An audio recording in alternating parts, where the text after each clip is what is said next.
Hey guys, Christian here. In today's video, you're going to learn about comparative market analysis, otherwise known as an appraisal. After this video, you'll know exactly how to use Zillow or other tools that are available to do a valuation for any property. If it's your home, a home that you're looking to buy, or a home that you're looking to sell, this is going to be the perfect video for you. So let's get started. In today's video, I'm going to show you how to run comps utilizing Zillow. Please make sure to subscribe and hit that bell notification so that you can be notified as soon as we release additional videos just like this. In a perfect world, you get access to it because, well, you just should. It's the best data out there. But when I started out, I didn't have it either. So I'm going to show you how I would run comps on a property and kind of what I'm looking for, as well as some kind of quick rules. So first things first, Zestimate is not comps. You probably already know this if you're watching this video, but Zillow says their Zestimate is going to be within a 20% margin 80% of the time. So what that means, if this was at $100,000, Zillow's saying 80% of the time they're correct that the property would be worth between $120,000 to $80,000. I don't know about you, but I couldn't run a business on $40,000 swings in value. So we are going to need to look at the data of what has actually sold, not what kind of a fairy tale algorithm has told us. Now, in Zillow's defense, their Zestimate actually really isn't that bad in my market. It's typically within a stone's throw, but I want to be a little bit more detailed. Plus, dig into the data a little bit more of how they got there, but your market may vary. So they have these similar solds, which you used to be able to like click on and expand. Now it looks like they've kind of capped it down. So I'm going to show you how to get to this data manually. So what we're going to enter in here is the zip code of the property that we are looking to run comps on. Now, one thing that I want to note is we're always looking to try to be as close to the subject property as possible. So I lived here for a long time, and I can tell you that the properties east of this street, particularly kind of in this section, were older properties. The neighborhoods were potentially a little bit rougher, whereas the stuff south of here was typically like kind of newer or nicer. So you really want to try to be like as close to the property as possible. This matters a lot more when you get into like subdivision stuff like this, but as close as you can get is always going to be the goal. Now, the other thing to keep in mind is that we really only want to give about a 20% range in square footage as well as lot size. Now, in my market, lot size doesn't really matter, but you may be in a market that, you know, if a property's on a half acre, that's a really big deal versus it being on a quarter acre or an acre or 2 acres or whatever. So in my market, that doesn't really matter as much. So we're not going to get into that here. But we are going to kind of just set this up how I would to start. So we're going to click on sale type and we're going to do sold. Price, we're not really going to mess with. We're going to do 2 bedrooms to 1 baths. You can do use exact match. You really do want to compare like to like.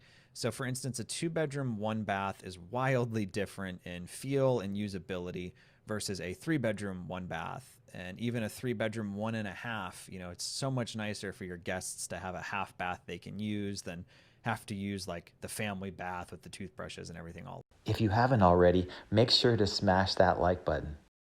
I know from looking at this data that there's actually not really a ton of 2 bedroom, 1 baths. So I'm actually gonna do 2+. Way we pull in some 3 bedrooms. But if you're in a neighborhood in particular, or maybe you've got like a 3 bedroom, 1 bath, which is way more common than our 2-1, you could just do use exact match. Now we want to make sure we're comparing like to like. So I'm only looking at houses. And then this is where I'm going to kind of set my buffer. So if I went and did, my house was 1,200 square foot. So let's say I did 1,000 to 1,500. And historically, you're going to go back like the last 6 months. We did have a big event happen, you know, COVID, if you weren't aware of it. So in particular, looking at the newest, the hottest, freshest data you can find is never a bad idea, but I know there's not that many 2-bedroom, 1-baths that sell in this part of town. So I'm going to leave it at 6 months and hit done. And this is what we've initially got. So pretty slim pickings. Like I mentioned, I know properties kind of on and off this Albany street vary quite a bit. And if we look at this, we've got 150,000, which was a 3.2, which really isn't comparable. We've got a 3.1 that's almost 1,200 square feet. I would actually say that's fairly comparable. I actually believed that the value of our house was 125,000, but we weren't really like perfectly retail ready, so I didn't think we'd get that either. So we sold for a little bit less. All in all, though, we did buy the house for like 70 grand, so we did come out with a nice little chunk of profit on this.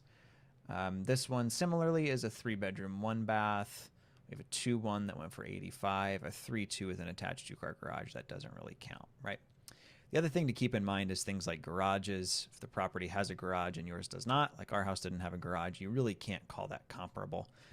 Similarly with basements, our house is on a crawl space, so I can't really use basement comps.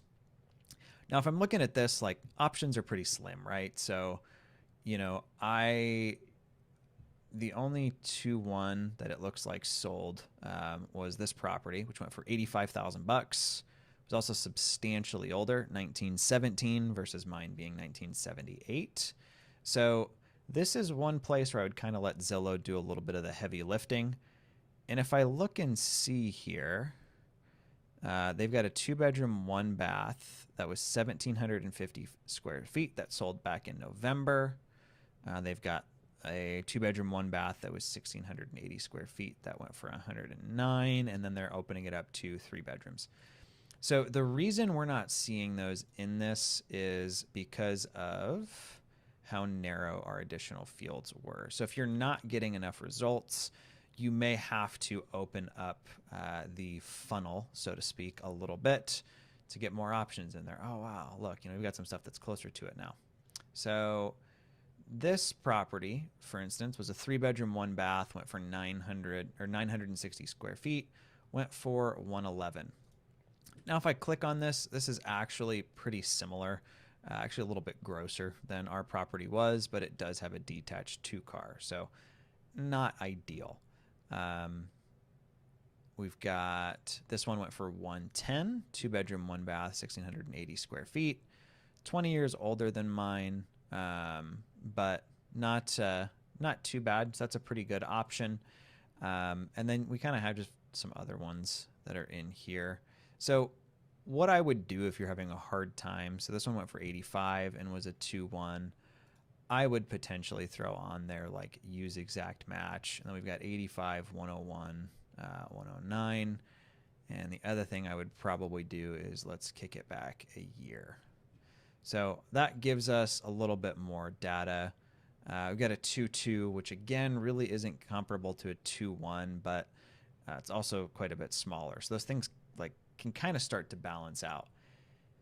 This one went for 99 and was 768. So what I would do in this instance is start to compile these in like a Google Sheet or Excel and start to add up like what is the average. I would probably take the other 2-bedroom, 1-baths and do like a price per square footage thing and kind of see where that leads.